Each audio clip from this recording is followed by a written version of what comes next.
नमस्कार, आदाब, सत श्री अकाल and welcome to Magnet Brains, India's best online learning platform, जहां आपको मिलता है किंडरगार्टन से लेकर 12 तक का सारा education absolutely free of cost. Students, आपको अच्छे से पता है और मैं हर अपने सेशन में फिर बोलता हूं, लेकिन एक बार फिर से आपको अच्छे से पता है कि मैग्नेट ब्रेन्स आपको न सिर्फ बोर्ड एग्जाम की तैयारी करवाता है, न सिर्फ आपके स्कूल एग्जामिनेशन का ध्यान रखता है, बल्कि कॉम्पिटिटिव एग्जाम्स अर्थात प्रतियोगी परीक्षाएं जैसे NTSC, olympiad, JEE, NEET, banking etcetera की भी तैयारी करवाता है।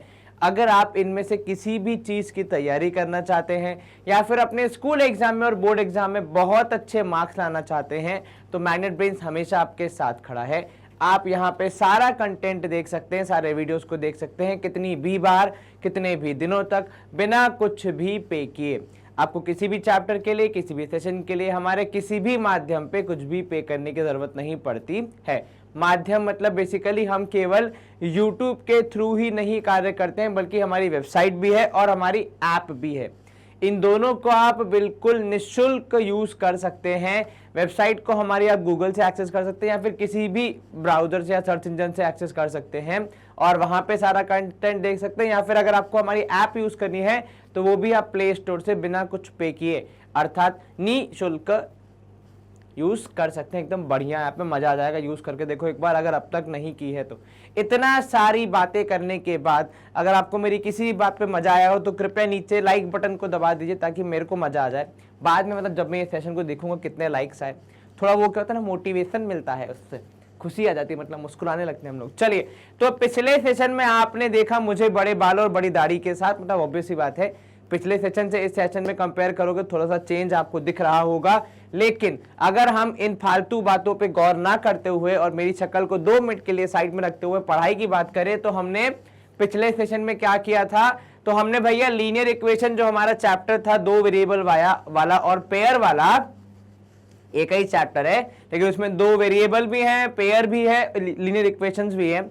इसमें हमने थोड़ा सा इंट्रोडक्शन देख लिया था कि चैप्टर की कहानी क्या है। उसके बाद इस चैप्टर के इंपॉर्टेंट मेथड जिसका नाम है सब्स्टिट्यूशन मेथड, उसके एग्जांपल्स और एनसीईआरटी के सभी सवाल, मतलब टेक्स्ट बुक के सभी सवालों को खत्म कर दिया था। उसके ठीक पहले graphical way of solving linear equation आता है, जो कि आपके रैशनलाइज सिलेबस का पार्ट नहीं है, तो इसलिए उसे हमने केवल समझा दिया था, थोड़ा बहुत बता दिया था। तो उसके बाद फिर आपने उसको थोड़ा सा ठंडे बस्ते में डाल दिया था, ठीक है, कोई दिक्कत तो नहीं, मतलब बेसिकली उसको हमने इतना फोकस नहीं किया है। तो उसके बाद ये वाला मेथड आपके सिलेबस में है, एलिमिनेशन मेथड। हाँ, इसके बाद जो क्रॉस मल्टीप्लिकेशन मेथड आता है उसे भी तत्काल अफेक्ट से हटा दिया गया है, तो वो भी हम नहीं पढ़ेंगे, ठीक है, क्योंकि हमारा फोकस है कि जो भी बोर्ड के एग्जाम्स आने वाले हैं मार्च के महीने में, उस पे फोकस करना है, उसको अच्छे से स्कोर करना है। चलिए, काफी सारी बातें हो गई, तो हम क्या करेंगे, एलिमिनेशन मेथड को समझेंगे, 3.4 एक्सरसाइज को सॉल्व करेंगे और समय यदि हमें जगह देगा तो हम समरी को भी निपटाते हुए चैप्टर की समाप्ति की घोषणा करेंगे। चलिए, now what are we going to do, we are going to study about, हम क्या पढ़ने वाले हैं, तो हम पढ़ने वाले हैं एलिमिनेशन मेथड के बारे में। देखो, एलिमिनेशन शब्द का मतलब क्या होता है। एलिमिनेशन वर्ड यूज होता है, अगर आपने कभी भी डेली सोप देखा होगा या फिर किसी भी रियलिटी शो को देखा होगा, तो उसमें जब किसी को निकाल बाहर कर दिया जाता है उसे कहते हैं एलिमिनेशन राउंड, ठीक है। जैसे अगर आप किसी गायन प्रतियोगिता को देख रहे हैं जिसमें बहुत सारे सिंगर्स गाते हैं, तो उसमें एलिमिनेशन राउंड होता है जिसमें 1-2 को हम लोग बोल देते हैं कि बेटा आपका काम हो गया, आप घर चले जाओ। या फिर अगर आपने कोई और भी सीरीज देखी होगी, कोई और सेशन देखा होगा, मतलब सेशन मतलब पढ़ाई वाला नहीं, फन वाला, एंटरटेनमेंट वाला, तो उसमें भी बहुत बार एलिमिनेशन वर्ड का यूज होता है, ठीक है। वो जो एक ऐसे हमारे भॉय है ना, वो भी यूज करते कभी कभी, है ना। चलो, coming back to the topic, elimination का मतलब होता है कि जब आप किसी चीज को क्या करते हैं, एलिमिनेट कर देते हैं, हटा देते हैं, ठीक है। सब्स्टिट्यूशन में क्या होता है, एक की जगह दूसरा आ जाता है। इन द एंड दोनों ही मेथड से आप आंसर ही निकालते, लेकिन वही है, करने का तरीका अलग अलग है। सर क्या दोनों तरीके से सवाल सॉल्व करने होते हैं, ना मुन्ना ना, ऐसा कहीं नहीं लिखा है। किसी भी सवाल को किस मेथड से सॉल्व करना है ये 99% केसेस में सीबीएसई नहीं बताता है। आपके ऊपर होता है, आप चाहे तो उसे एलिमिनेशन से करें या सब्स्टिट्यूशन से करें। बाकी दोनों मेथड आपके सिलेबस में नहीं है तो उनसे करने पे आपको नंबर अंक नहीं मिलेंगे। आपको बेहतर है कि इन्हीं दोनों में से कोई एक चूज करना है। वैसे भी इक्वेशन ऐसी ही आएगी कि इन दोनों में से किसी एक से हो जाएगी, ठीक है, तो जो आपको आसान लगे। अब देखो यहाँ पे क्या लिखा है कि let us consider another method of eliminating, that is removing one variable. तो पिछले वाले में हमने क्या किया था, सब्स्टिट्यूट किया था वेरिएबल को, इसमें हम वेरिएबल को हटा रहे हैं कि भैया आपकी जगह नहीं है, क्षमा करें, आप कृपया यहां से चलते बने, ठीक है। This is more convenient than the substitution method sometimes. ये देखो, ये समटाइम्स वर्ड यहां बहुत इंपॉर्टेंट है। बेसिकली लिखने वाला ये कहना चाह रहा है कि जहां पर तीर चलाना है वहां तीर चलाओ, जहां तलवार चलेगी वहां तलवार चलाओ। सवाल के हिसाब से, इक्वेशंस के हिसाब से हम देखेंगे कि भैया कहां पे किस मेथड के तहत हमारा जवाब आएगा। सर क्या इसके लिए कोई पहचानने की कोई ट्रिक या फिर कोई ऐसा तरीका है जिससे हम पहचान सके कौन सा मेथड लगेगा? तो देखो बालक, ऐसा कोई फिक्स मेथड तो नहीं है कि इस टाइप की इक्वेशन होगी तो ये लगेगा, उस टाइप की होगी तो ये लगेगा। हालांकि जब आप इसको अच्छे से प्रैक्टिस करते हैं, मतलब एकदम जी लगा के सॉल्व करते हैं, तो ऐसा होता है कि सवाल पढ़ते ही, इक्वेशन बनने के बाद ही आपको एक मन में घंटी बजती है कि कौन से मेथड से सॉल्व करना ज्यादा आसान होगा, ठीक है। तो वो सवाल सॉल्व करते करते अपने आप हमारे मन में आ जाता है। अब देखो यहाँ पे सवाल क्या दिया, एक हमें इसको सॉल्व करके आपको एलिमिनेशन मेथड सिखाने का प्रयास किया जाएगा। The ratio of income of 2 person is 9:7। दो लोगों की इनकम का रेशियो, ठीक है, 9 और 9:7 है, और एक्सपेंडिचर का रेशियो है 4:3। If each one of them manages to save 2000 per month, find their monthly income. अब देखो, पहले तो ये समझो कि इनकम, एक्सपेंडिचर और सेविंग्स का क्या मतलब होता है, ठीक है, सेविंग्स का क्या मतलब होता है। तो देखो बहुत सिंपल सी कहानी है कि इनकम मतलब आपने कितना कमाया, ठीक है। मान लो आपको आपके पिताजी से मंथली पॉकेट मनी मिलती है, तो जो मंथली पॉकेट मनी का अमाउंट है वो आपकी इनकम है। उसके बाद आता है एक्सपेंडिचर, तो वो इनकम में से कितना हिस्सा आपने कहां पे खर्चा किया, क्या किया, खर्चा किया। भैया आपने पानी पूरी खा ली, भेल पूरी खा ली, आपने कापी किताब खरीद लिए, आपने पेन पेपर खरीद लिए, आपने अभी अपने किसी मित्र के लिए कोई गिफ्ट खरीद लिया, वो होते हैं आपके एक्सपेंडिचर्स। और इन दोनों के होने के बाद, मतलब पैसा आने के बाद और पैसा खर्च करके जाने के बाद जो बच जाता है, जैसा कि हमारे साथ अक्सर नहीं होता है, मतलब पॉकेट मनी नहीं बच पाती है, महंगाई का इतना दौर है और हमारे माता पिता भी पॉकेट मनी थोड़ी थोड़ी ही बढ़ाते हैं। तो मेरे ये अनुरोध है सारे माता पिता से कि जब भी आप इनकम तब वो हो, आपको लगे कि महंगाई बढ़ रही है, तो कृपया अपने बच्चों की पॉकेट मनी थोड़ी थोड़ी बढ़ा दें। देखो तुम्हारी मैंने सपोर्ट कर दिया, अब तुम मेरा सपोर्ट करना, ठीक है, अच्छे से पढ़ाई करना। चलो, इनकम में से एक्सपेंडिचर जब आप हटा देते हैं तो जो अमाउंट बच जाता है उसे आप कहते हैं सेविंग्स। ये आपको समझ में आ गया। उदाहरण के तौर पे आपकी इनकम है, मतलब आपकी मंथली पॉकेट मनी है 500 रुपए, आपने बड़ी ही अच्छे से कुशलता से 450 रुपए इस महीने में खर्चा कर दिया, तो जो 50 रुपए बच गए वो आपकी सेविंग्स है। चलिए ये मैंने क्लियर कर दिया। अब आ जाते हैं हमारे सवाल की तरफ। दो लोग हैं, कौन, मान लो ए और बी, उनकी इनकम का रेशियो दिया है 9 और ये 7, ठीक है। जब भी रेशियो दिया है और उसे हम यूज करने का प्रयास करते हैं कहां पे, हमारे क्वेश्चन को सॉल्व करने के लिए, तो हम साथ में एक वेरिएबल भी अटैच करते हैं। तो ये हो जाएगा 9x, ये हो जाएगा 7x। ऐसा क्यों किया जाता है? देखो मैं आपको एग्जांपल दे दूं, मान लो ये A है और B है, अगर इनकी इनकम 9000 और 7000 है तब भी रेशियो 9:7 आएगा, और अगर इनकी इनकम 18 और 14000 है तब भी रेशियो 9:7 ही आएगा। तो अब केवल आप इन रेशियो को देख के नहीं बोल सकते कि ये 9000 7000 है या फिर 18000 और 14000। तो मैंने 2 एग्जांपल दिए, ऐसे 50 एग्जांपल हो सकते हैं जिनकी वैल्यू 9:7 के बराबर ही आएगी। तो उसमें से कौन सी वैल्यू है वो जब हम क्वेश्चन सॉल्व करते हैं तब समझ में आता है, ठीक है, इसलिए वेरिएबल लिया जाता है कि वो वैल्यू पता चल जाए। चलो, और जो एक्सपेंडिचर है उसका रेशियो है 4:3, तो एक्सपेंडिचर 4:3, आपने यहां भी वेरिएबल लगा दिया वाई क्योंकि रेशियो है, ठीक है। अब आपकी आ रही है लास्ट में सेविंग्स।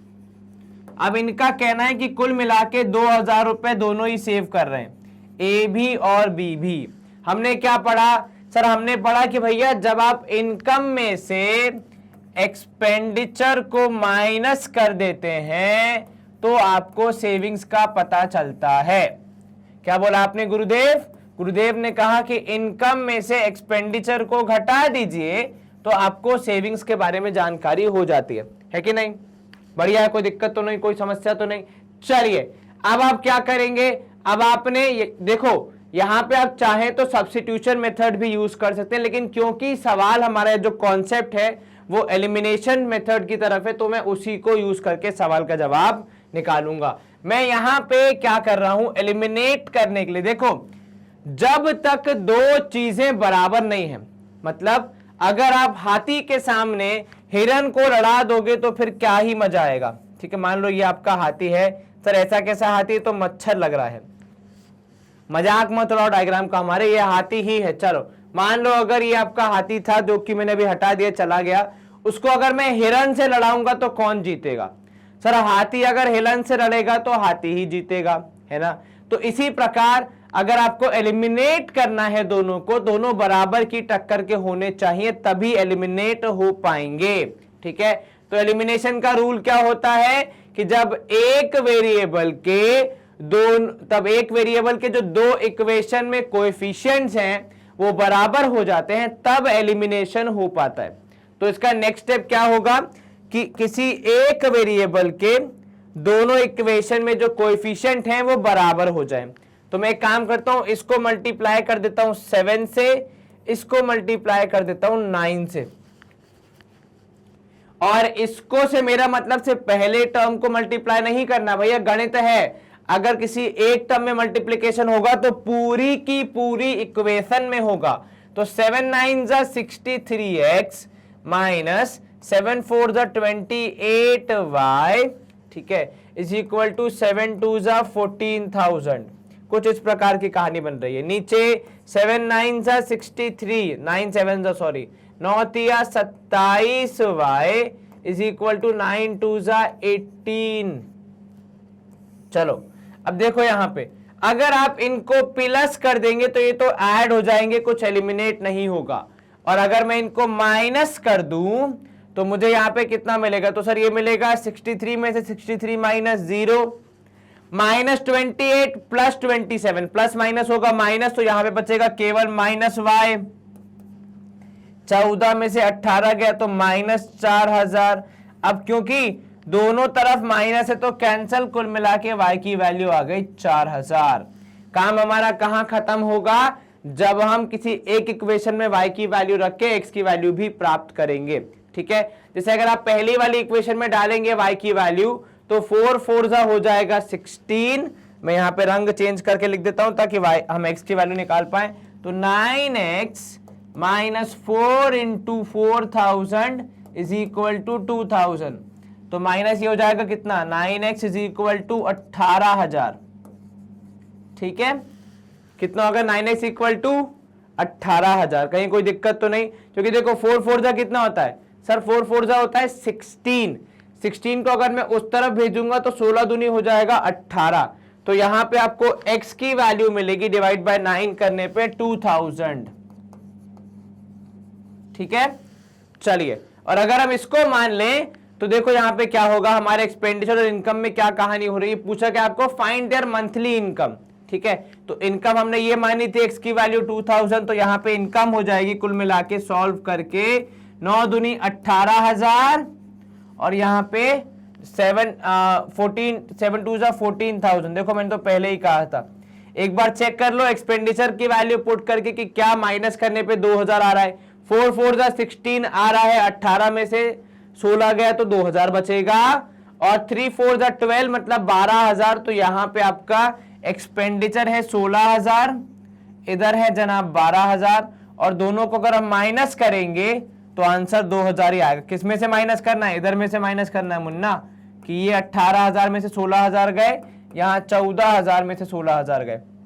ठीक है, तो हमने इनकम भी निकाल ली और हमने यहाँ पे एक्सपेंडिचर के बारे में भी बता दिया। इंपॉर्टेंट चीज थी हमने कैसे सवाल को अप्रोच किया। देखो, जब भी वेरिएबल ऐसे हो, मैं आपको ऑनेस्टली मेरा तरीका बता रहा हूं, अगर वेरिएबल ऐसे हो कि इजीली सॉल्व हो रहे हो, मतलब जो कोएफिशिएंट है वो बहुत बड़ी वैल्यूज नहीं है, तो आप सब्स्टिट्यूशन मेथड का इस्तेमाल कर सकते हैं, आपको कोई दिक्कत नहीं आएगी। पर यदि ऐसी वैल्यूज हो जहां पे हर वेरिएबल के साथ एक विचित्र कोएफिशिएंट है, तो बेहतर होता है एलिमिनेशन मेथड यूज करना, वो जल्दी और सटीक रिजल्ट देता है एज कंपेयर टू आपका कौन सा मेथड? आपका मेथड का नाम है सब्स्टिट्यूशन मेथड। ठीक है, अगर उसके तहत करेंगे तो आंसर आने में शायद देरी हो जाए, क्योंकि देखो कितनी सारी कैलकुलेशन करनी है। पहले -4y को वहां भेजो, फिर 9 को डिवीजन में लाओ, फिर यहाँ रिप्लेस करो, फिर एलसीएम लो, मल्टीप्लाई करो, डिवाइड करो। उससे बेहतर है यहाँ पे केवल एक बार में आपका काम हो गया। बाकी तो देश आजाद है, मर्जी आपकी है, हम कौन होते हैं आपको कुछ बोलने वाले।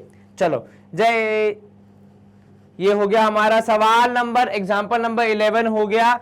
एग्जाम्पल नंबर 12 पे आ गए हम लोग। ठीक है, अब यहां पे है use elimination method to find all possible solution. जो दो इक्वेशन दी हैं उनके सारे पॉसिबल सॉल्यूशन निकालने हैं। चलो यहां पे देखो क्या कहता है एलिमिनेशन मेथड कि सर दोनों के वेरिएबल सेम होने चाहिए। ठीक है भैया, वेरिएबल के कोएफिशिएंट, तो यहां पे आप चाहें तो इन दोनों को सेम कर सकते हैं। अब देखो यहां पे पिछले सवाल में मैंने क्या किया था, ऊपर जो नीचे वाला कोएफिशिएंट था उसे ऊपर मल्टीप्लाई, ऊपर वाले कोएफिशिएंट को नीचे मल्टीप्लाई। लेकिन यदि आपको दिख रहा है कि दोनों एक दूसरे से जुड़े हुए हैं, मतलब एक दूसरे के मल्टीपल या फैक्टर हैं, तो आप थोड़ा सा अलग तरीके से अप्रोच करते हैं। जैसे यहां पे तो मैं केवल 2 मल्टीप्लाई करूंगा और यहां पे मल्टीप्लाई करूंगा 1। कुछ लोग इसको ऐसे याद रखते हैं कि यहां इंटू 4 करना है, यहां इंटू 2 करना है, 2 और 4 कैंसिल हो गए तो 2 और 1 हो गए मल्टीप्लाई करने वाले। ठीक है, तो यहां पे आपने 2 और 1 लिख दिया। ऐसे भी कुछ लोग याद रखते हैं, कुछ ऐसे याद रखते हैं कि 4 और 2 कनेक्टेड है, तो यहां पे हो जाएगा इंटू 2 तो भी 4 मिल जाएगा, और नीचे तो है ही 4 बनाया, तो आपको केवल इंटू 1 करना है। और जब आप ऊपर वाली इक्वेशन को 2 से मल्टीप्लाई करेंगे तो आपको मिलेगा 2 2 जा 4x, 2 3 जा 6y, 8 दूनी 16, और यहां पे हो जाएगा 4x plus 6y is equal to 7। अगर आप इसको माइनस करेंगे या ऐड करेंगे, देखो ऐड करोगे दोनों वेरिएबल कहीं नहीं जाएंगे, पर अगर माइनस करोगे तो शायद एक वेरिएबल चला जाए। 4 में से 4 गया 0, 6 में से 6 गया 0, तो यहां तो इक्वेशन बन ही नहीं रही है, मतलब सॉल्व ही नहीं हो रही है। इस केस में हम क्या करेंगे? देखो जब भी ऐसा अगर एग्जाम में हो जाए तो थोड़ा मन में धक धक तो होती है कि यार इक्वेशन का आंसर कैसे नहीं आ रहा, कहीं हमने कुछ गलती तो नहीं कर दी है। आप एक और बार चेक करते हैं, गलती अब भी नहीं मिली है। अब आप क्या करेंगे? सर हम एक काम करते हैं, हमारे पास वो दिया है कि अगर A1 A2 B1 B2 C1 C2 का रेशियो क्या है, तो हम बता सकते हैं कि किस टाइप के सॉल्यूशन आएंगे। चलिए उसका यूज कर लेते हैं। जब हम A1 A2 के तहत रेशियो निकालेंगे 2/4 और 3/6 का, दोनों को ही सॉल्व करने पे 1/2 आएगा। मतलब यूनिक सॉल्यूशन तो नहीं है, क्योंकि यूनिक सॉल्यूशन का मतलब होता है कि पहला ही रेशियो अनइक्वल आ जाए। इसके बाद है रेशियो -8 और -7 का। हालांकि वहां 8 और 7 पॉजिटिव है, पर साइड चेंज करेंगे तो नेगेटिव हो जाएंगे। ठीक है, अब क्योंकि आप कह रहे हैं कि A1 A2 is equal to B1 upon B2 but not equal to C1 upon C2. In such a case we can say that the lines are parallel. बिल्कुल ठीक। सर अगर ये भी बराबर हो जाता तो कोइंसाइडिंग, पर क्योंकि वो बराबर नहीं है, मतलब लाइंस कैसी होंगी? पैरेलल होंगी। मतलब कितने सॉल्यूशन ऑल पॉसिबल में? 0, नन, कोई भी सॉल्यूशन पॉसिबल नहीं है, क्योंकि लाइंस कैसी हैं? पैरेलल हैं। हमने कैसे सीखा? हमने सॉल्व करने का प्रयास किया तो सॉल्व नहीं हुआ पहली बात तो, क्योंकि ये दोनों बराबर, 0 इज नॉट इक्वल टू 9 रो। और दूसरा हमने अगर रेशियो से चेक किया तो अगर रेशियो पहले दोनों का ही अनइक्वल आ जाता तो हम यूनिक सॉल्यूशन बोल देते, पर क्योंकि पहले दोनों का इक्वल आ गया मतलब दो केस बनते, इक्वल आने पे या तो पैरेलल या फिर कोइंसाइडिंग। अब वो डिपेंड करता है तीसरी वाली वैल्यू पे, अगर तीसरी वाली वैल्यू भी बराबर आ जाती तो हम कहते हैं कोइंसाइडिंग मतलब बहुत सारे सॉल्यूशन, पर तीसरी वैल्यू बराबर नहीं आ रही मतलब हम क्या बोलेंगे, कैसा है, एक पैरेलल इक्वेशन का सेट है जिसमें कोई भी सॉल्यूशन नहीं निकलेगा। हाँ, उनको अलग अलग सॉल्व करेंगे तो पक्का एक्स और वाई की वैल्यू निकल के आ जाएगी, पर दोनों के बीच में कॉमन वैल्यूज नहीं है। चलिए, स्क्रीन क्लियर। अगला प्रश्न है हमारा एग्जांपल नंबर 13, जो हमसे क्या बोल रहा है, sum of a 2 digit number, एक 2 डिजिट नंबर है जिसका sum and the number obtained by reversing the digits is 66। ठीक है, if the digits of the number differ by 2 find the number, how many such numbers are there. देखो, आपको कुछ कहानी बताई है नंबर्स के बारे में, 2 डिजिट नंबर। ठीक है, अब देखो पहली बात तो ये कि 2 डिजिट नंबर्स के साथ आपको थोड़ा सा सोचना है। शब्द लिखा है 2 डिजिट नंबर, ठीक है, मतलब इस नंबर की 2 डिजिट होती हैं। ठीक है, तो हम जब 2 डिजिट होंगी हमें ये पता है तो हम उन 2 डिजिट्स को एक्स और वाई मान ले। ठीक है, तो आप लिखोगे लेट द 2 डिजिट्स ओनली, मैं से ये लिख रहा हूं 2 डिजिट्स, 2 डिजिट नंबर नहीं लिखा मैंने। ठीक है, दोनों में बहुत फर्क है, ये लिखना और 2 डिजिट नंबर लिखना। ठीक है, दोनों में बहुत फर्क है। Let 2 digits be x. ठीक है, let 2 digits be x and y, क्योंकि आपने बोला सर 2 है तो 2 लिखिए ना। चलो, एक्स और वाई ये 2 डिजिट हो गए।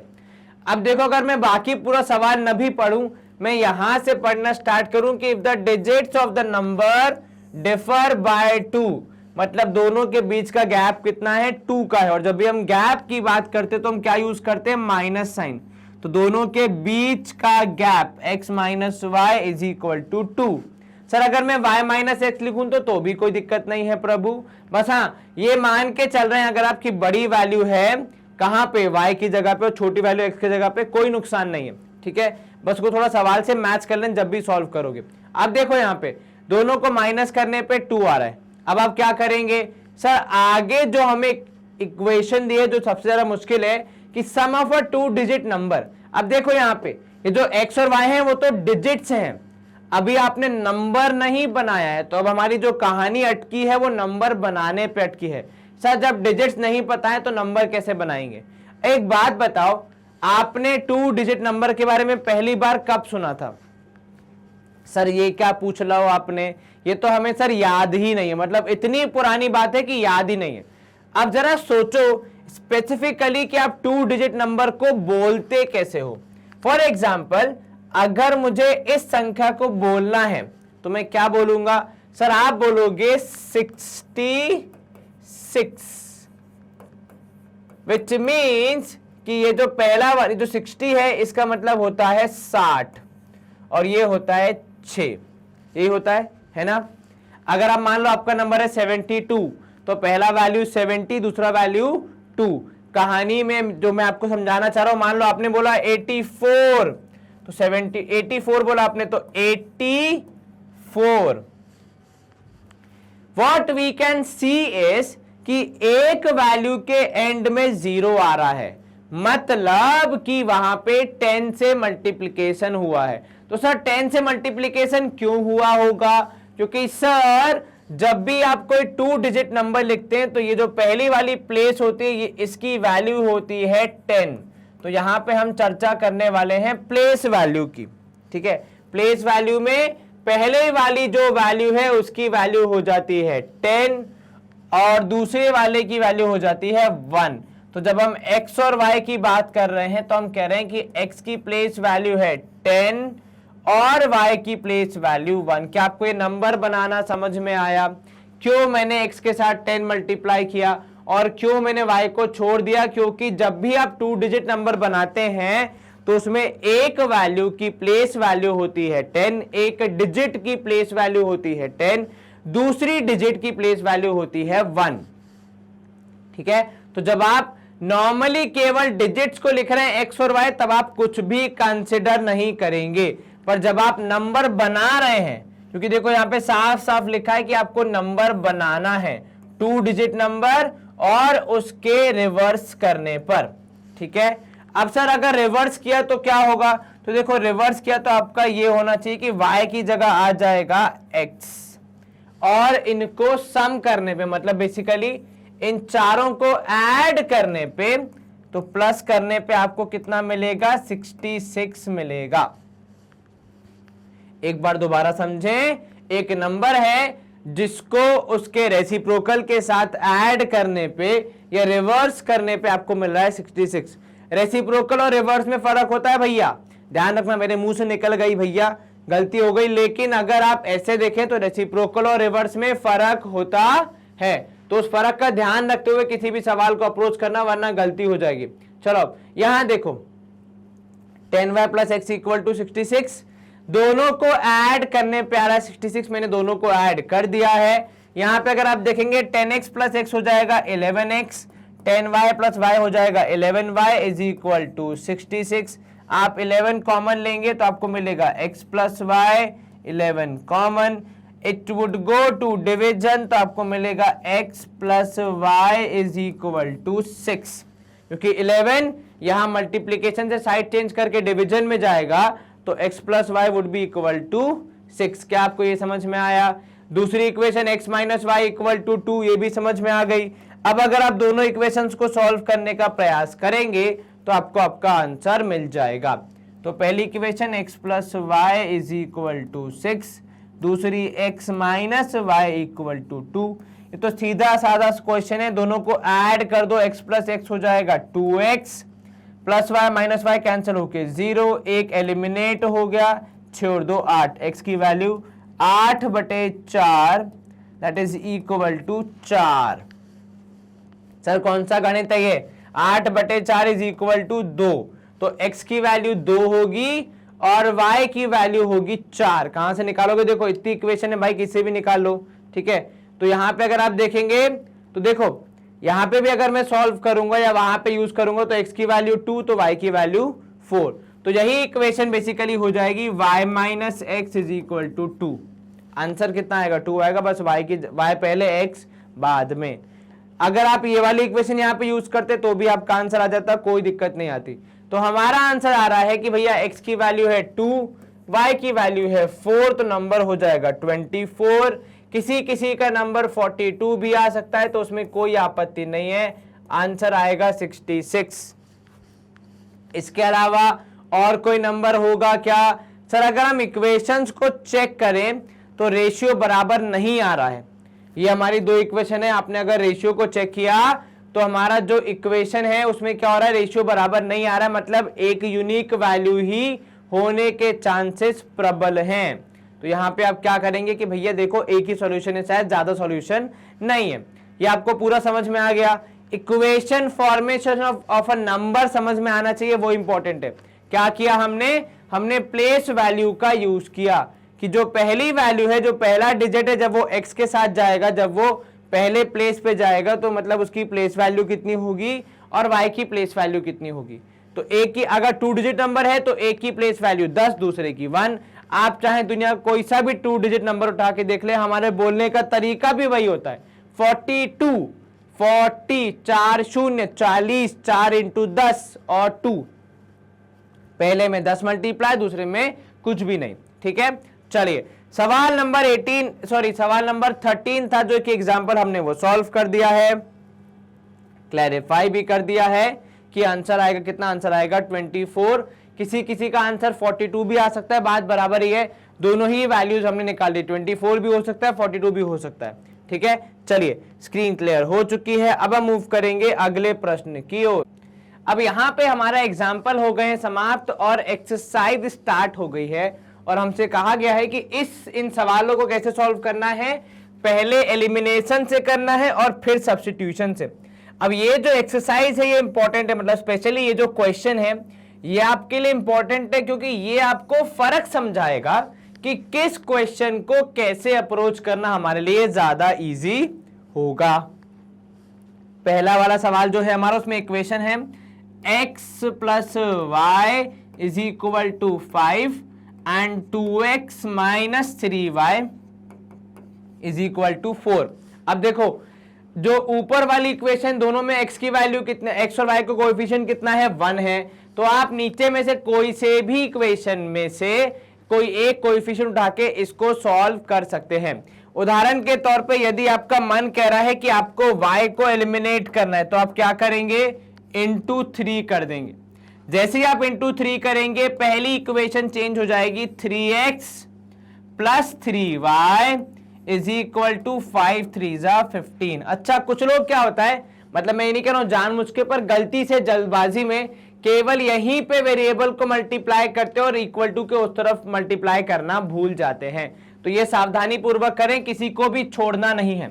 नीचे वाले में क्योंकि ऑलरेडी 3 है तो आप इंटू 1 करेंगे, तो 1 into 2x is 2x minus 3y is equal to 4, क्योंकि आपने केवल 1 से मल्टीप्लाई किया है। अब इन दोनों इक्वेशन को यदि आप सॉल्व करने के लिए ऐड करेंगे तो आपको क्या मिलेगा, तो सर 3 और 2 हो जाएगा 5x, ठीक है। यहां पे प्लस 3y और माइनस 3y, क्योंकि बाहर प्लस है तो साइन चेंज नहीं होगा, है ना। तो यहां पे आपके पास हो जाएगा प्लस माइनस माइनस हो जाएगा, मतलब ये पूरा 0 के बराबर, 15 और 4 हो जाएगा 19, ठीक है। और आप x की वैल्यू आएगी 19/5। अब इसको अगर आप रखेंगे पहली वाली इक्वेशन में और आप उसको भेजेंगे उल्टी तरफ तो आपकी y की वैल्यू आ जाएगी। तो x plus 19/5 is equal to 5। तो x would be equal to 19/5, plus की जगह हो जाएगा माइनस, तो 5 माइनस 19/5 आप लेंगे एलसीएम, तो x equal to 25 minus 19 whole divide by 5, x equal to 6/5, ठीक है। ये हो गया एक पार्ट कंप्लीट। अब इसका दूसरा पार्ट देख लो। दूसरे पार्ट में क्या होगा, तो देखो भैया सेम इक्वेशन है लेकिन हम किससे सॉल्व करेंगे, सब्स्टिट्यूशन मेथड से। सब्स्टिट्यूशन मेथड कहता है कि एक इक्वेशन से आपने वैल्यू उठानी है, तो मैंने यहां पे रखा 5 माइनस वाई, क्योंकि प्लस वाई साइड चेंज करेगा तो माइनस, और दूसरे इक्वेशन में लेके जानी है। तो जो दूसरा इक्वेशन है वो है 2 इंटू एक्स की जगह आप क्या लिखेंगे, x की जगह आप लिखेंगे x की वैल्यू। ये आपने किया सब्स्टिट्यूट, इधर आपने मल्टीप्लाई करके फिर ऐड या सब्ट्रैक्ट करके किया 0 के बराबर, मतलब एलिमिनेट कर दिया, गायब कर दिया। तो गायब करना और उधर पे सब्स्टिट्यूट करने का फर्क आपको समझ हमेशा आना चाहिए कि कब आपने गायब किया, कब आपने सब्स्टिट्यूट किया, ठीक है। तो 2 into 5 minus y, that is x की जगह पे minus 3y is equal to कितना आएगा, यहां पे 4 आएगा। चलिए 5 2 10 minus 2y minus 3y is equal to 4, तो 10 minus 5y is equal to 4, 10 minus 4 is equal to 5y। देखो मैंने एक ही स्टेप में दो चीजें करी है, एक 4 को साइड चेंज करके इस तरफ लाया, दूसरा माइनस 5y को साइड चेंज करके उस तरफ ले गया। 10 में से 4 गया 6 होल बटे 5 इज इक्वल टू y, तो 6/5 इज इक्वल टू y हमारा आंसर होगा। अब अगर y की वैल्यू आ गई है तो ऊपर रख देंगे तो हमें x की वैल्यू मिल जाएगी, ठीक है। x है 5 माइनस 6/5। अब आप उसको सॉल्व करेंगे तो x would be equal to 5 minus 6/5, आपने लेना है एलसीएम, ठीक है। तो यह आएगा 25 minus 6/5, that is also equal to 19/5, ठीक है। ये आपको समझ में आया। दोनों ही केसेस में आपकी x और y की वैल्यू आई 19/5, ठीक है। एक मिनट देखो, यहां पे मैं x लिख रहा हूं जबकि था ये y, ठीक है। तो इस बात का ध्यान रखना, जल्दबाजी में मैंने x लिख दिया यहाँ पे, लेकिन ये y है। तो y प्लस 19/5, क्योंकि मुझे x की वैल्यू मिली थी 19/5, तो y की वैल्यू 6/5, ठीक है। y की वैल्यू 6/5, x की वैल्यू 19/5। कहीं कोई दिक्कत तो नहीं, बिल्कुल नहीं सर। सर दोनों में से कौन सा मेथड? अब देखो यहाँ पे अगर मैं एक विद्यार्थी होता और मुझे केवल सवाल आता कि इक्वेशन को सॉल्व करो, मैं सब्स्टिट्यूशन मेथड को यूज करता। और मेरा रीजन बहुत सिंपल है कि देखो मेहनत कम लगी। दूसरी चीज मैं पहचानूंगा कैसे? तो अगर वेरिएबल के जो कोएफिशिएंट है वो छोटी वैल्यूज है, 1 2 3 4 ऐसे करके हैं, तो आप सब्स्टिट्यूशन मेथड यूज कर सकते हैं, ज्यादा इजी पड़ेगा। हालांकि जब आप एलिमिनेशन मेथड करने जाएंगे तो आंसर तो आएगा लेकिन टाइम लग सकता है। ठीक है, चलिए अब जैसे यहां देखते हैं 3x plus 4y equal to 10 पहला इक्वेशन है, दूसरा इक्वेशन है 2x minus 2y equal to 2। चलो लेट्स हैव अ बेट कि कौन से मेथड में कम मेहनत लगेगी। जैसे मैं यहां पे बोल रहा हूं मेरे हिसाब से एलिमिनेशन मेथड में कम मेहनत लगेगी। अब आगे आप देख लो। चलिए अब यहां पे पहली इक्वेशन है 3x plus 4y is equal to 10 और दूसरी है 2x minus 2y is equal to 2। अब आप क्या करेंगे यहां पे? अब आप यहां पे करेंगे नीचे वाली इक्वेशन को 2 से मल्टीप्लाई। क्यों? क्योंकि वैसा करने पे या 2 से मल्टीप्लाई करने पे नीचे वाली इक्वेशन के y वेरिएबल का कोएफिशिएंट ऊपर वाली इक्वेशन के y वेरिएबल के कोएफिशिएंट के बराबर आ रहा है। अदरवाइज हम पहली वाली जो x की जो कोएफिशिएंट है उनके साथ भी कर सकते हैं कि इसमें इंटू 2 कर दिया, इसमें इंटू 3 कर दिया, आंसर सेम ही आएगा। बस किसी में y की वैल्यू पहले तो किसी में x की वैल्यू पहले। अब आप जब इसको 2 से मल्टीप्लाई करेंगे तो ये इक्वेशन हो जाएंगी दोनों की दोनों, क्योंकि इसमें कुछ नहीं है मल्टीप्लाई करने को, तो इंटू 1।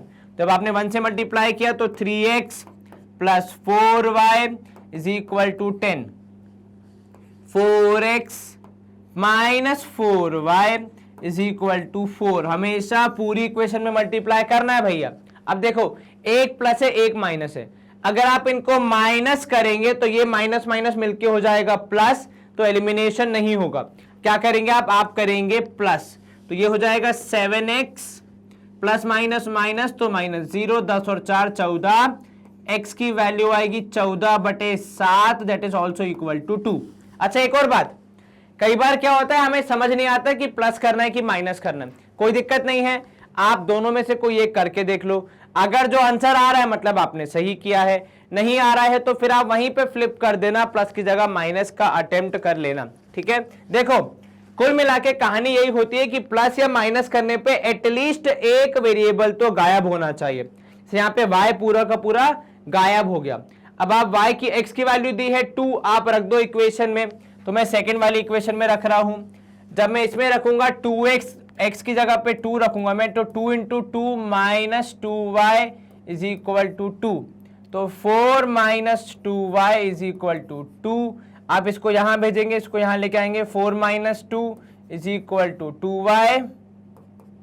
ठीक है, 2 is equal to 2y, y की वैल्यू आएगी 1 के बराबर। कोई दिक्कत तो नहीं? बिल्कुल नहीं सर। क्या बोला आपने, समझ में आया?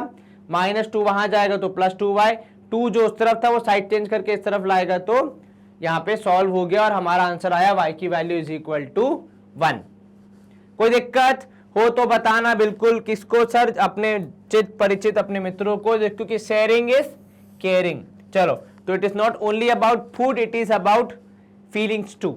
चलो, ये थोड़ा सा मैंने आपको ज्ञान दे दिया। सॉल्व हमने कर लिया, x की वैल्यू 2, y की वैल्यू 1। अब आगे देख लेते हैं सेकेंड वाला मेथड जो है हमारा सब्स्टिट्यूशन वाला, उसमें क्या करेंगे हम। तो सर सब्स्टिट्यूशन मेथड में मैं दूसरी वाली इक्वेशन को यूज कर रहा हूं, क्योंकि देखो ऐसा कोई नियम नहीं कहता कि हमेशा पहली वाली को यूज करना है। ठीक है, आपको लग रहा है कि दूसरी वाली के जो कोएफिशिएंट्स हैं, जो वैल्यूज हैं, वो इजीली सॉल्वेबल है, तो आप उसको ले सकते हैं। जैसे यहाँ पे मुझे क्या दिख रहा है कि मैंने रखा 2x minus 2 is equal to 2y। 2 से जब मैं इक्वेशन को डिवाइड करूंगा तो 2x minus 2 whole divide by 2 is equal to y। अब अगर आपका मन बहुत ही प्रफुल्लित होकर बोल रहा है कि इस 2 से इस 2 को कैंसिल कर दो, तो कृपया ऐसा न करें, गलत है। पहले आपको 2 कॉमन लेना पड़ेगा, फिर आपको मिलेगा x minus 1 whole divide by 2 is equal to y। अब आप 2 से 2 कैंसिल कर दीजिए तो आपको y की वैल्यू मिली x माइनस 1 के बराबर। इसको आप प्रथम वाली इक्वेशन में जब सब्स्टिट्यूट करने का प्रयास करेंगे, यहां पे मैं लिख देता हूं x minus 1 is equal to y।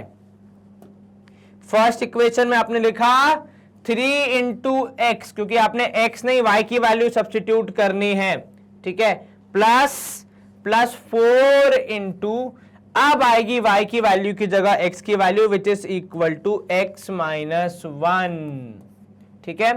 तो मैं एक ब्रैकेट यहां पे हटा दूंगा, रंग चेंज करके मैंने लिख दिया है कि इसकी जगह पे कौन आया, इज इक्वल टू कितना है यहाँ पे 10। चलो अब आप इसको सॉल्व करेंगे तो 3x यहां मल्टीप्लाई होके 4x minus 4 equal to 10, 7x is equal to minus 4 वहां जाएगा तो प्लस हो जाएगा, 10 और 4 14, तो आपको मिलेगा 7x is equal to 14, x की वैल्यू आ गई किसके बराबर 14/7, x इज इक्वल टू 2। अब अगर x की वैल्यू 2 है तो y की वैल्यू कितनी, तो सर 2 - 1 करने पे यहां पे मिलेगा y की वैल्यू इज इक्वल टू 1। तो दोनों ही मेथड हमने देख लिए सेकंड वाले क्वेश्चन में भी, और दोनों ही मेथड से हमारा आंसर कितना आ रहा है, x equal to 1, y equal to 2।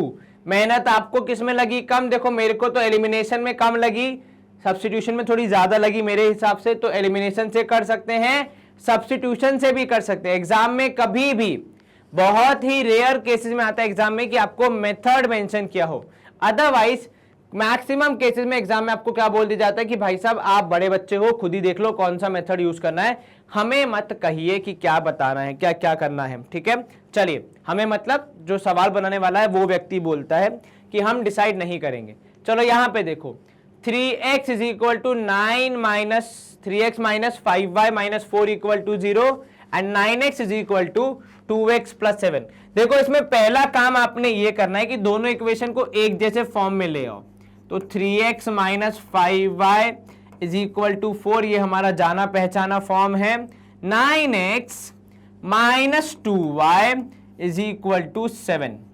अब जो इक्वेशन यहां पे थोड़ी डरावनी लग रही थी या थोड़ी विचित्र लग रही थी, वो आपको देखो कैसी नॉर्मल लग रही होंगी, है ना। क्यों? क्योंकि देखो जब आप किसी चीज को उस फॉर्मेट में चेंज कर देते हैं जिसको आप जानते हैं, समझते हैं, तो फिर आपके लिए काम आसान हो जाता है। अब यहां पे अगर हम एलिमिनेशन मेथड यूज करें तो किसी एक इक्वेशन में कुछ मल्टीप्लाई होगा, बताओ किसमें क्या मल्टीप्लाई होगा।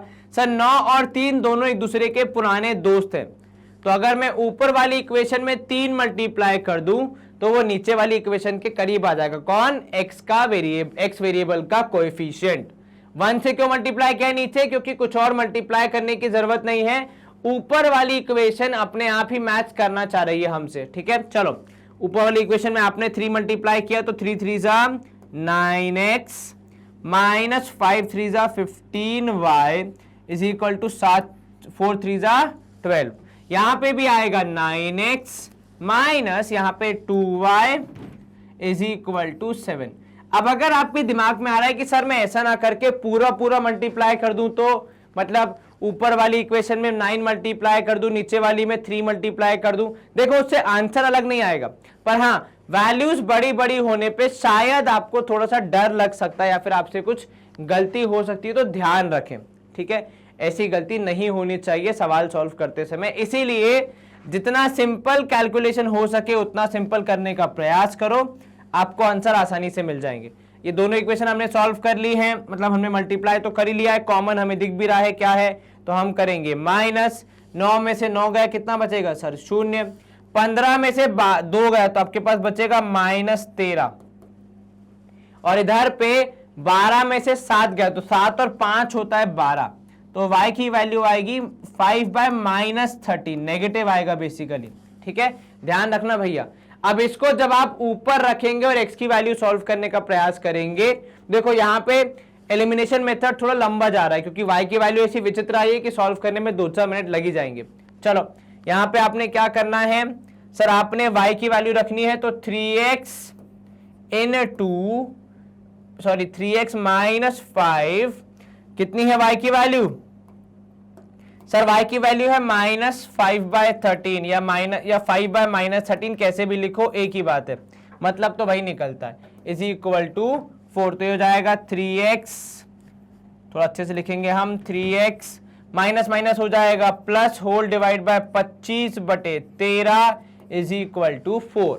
अब ये 25/13 जब साइड चेंज करके वहां जाएगा तो आपको मिलेगा 3x इक्वल टू 4 माइनस 25/13, 13 चौक कितना हो जाएगा सर? 13 चौक हो जाएगा यहाँ पे 4 3 जा 12, 2 यहाँ 1 ऊपर, 4 1 जा 4 और 5 52, 52 माइनस 25 होल डिवाइड बाय 13। आपने x की वैल्यू निकालनी है तो पहले 3x बराबर निकलेगा यहाँ पे फ्रैक्शन को माइनस करने के बाद 27/13, ठीक है।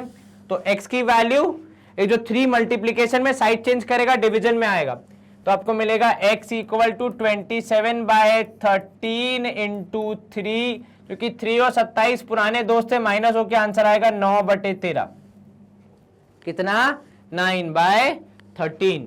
कहीं कोई शंका, कोई समस्या, कोई दिक्कत? बिल्कुल नहीं सर, 9/13 हमारा आंसर आ रहा है। अब आप यहां देखें, ये तो हो गया आपका एलिमिनेशन मेथड जहां पे x की वैल्यू आ रही है 9/13 और y की वैल्यू आ रही है कितनी सर? -5/13। चलिए अब अगर इसको हम करें सब्स्टिट्यूशन मेथड से सॉल्व, सब्स्टिट्यूशन में हम क्या करते हैं सर? एक की वैल्यू उठाते हैं और दूसरे में डाल देते हैं। तो यहां पे 3x इज इक्वल टू लिखा मैंने 5y + 4, ये क्या हुआ? दोनों नेगेटिव वैल्यूज को मैंने इस तरफ भेज दिया तो वो पॉजिटिव बन गई, तो x की वैल्यू आ जाएगी 5y + 4 होल डिवाइड बाय 3।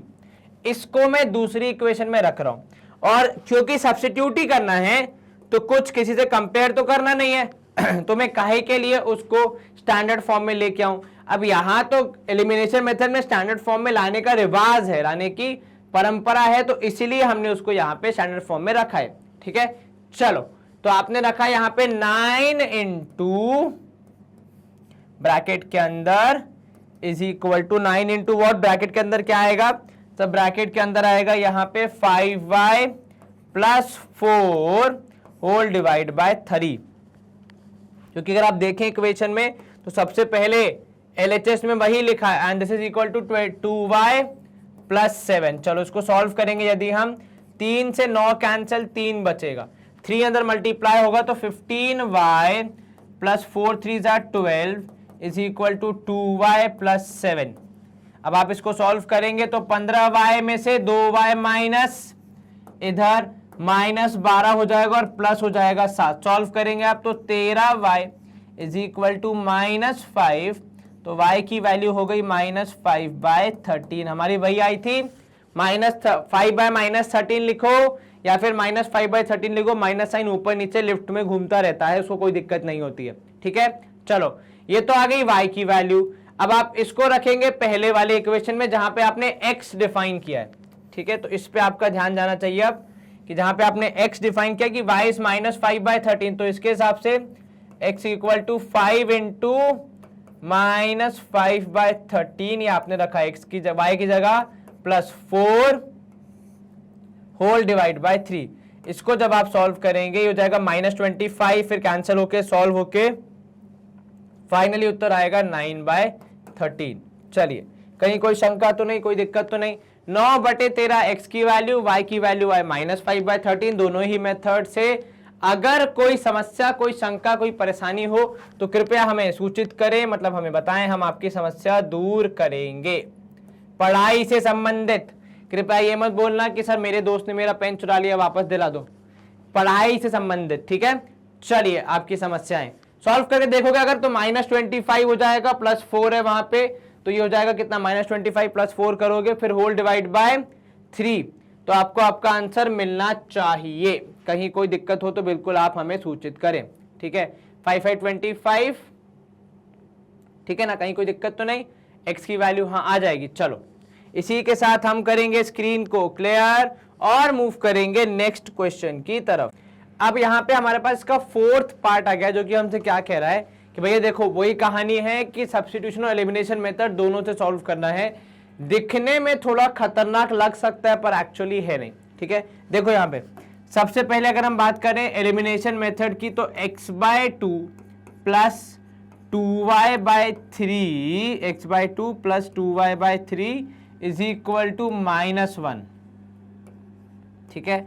वहीं दूसरी तरफ होगा आपके पास x - y/3 is equal to 3। अब इस केस में देखो क्या करेंगे, मल्टीप्लाई।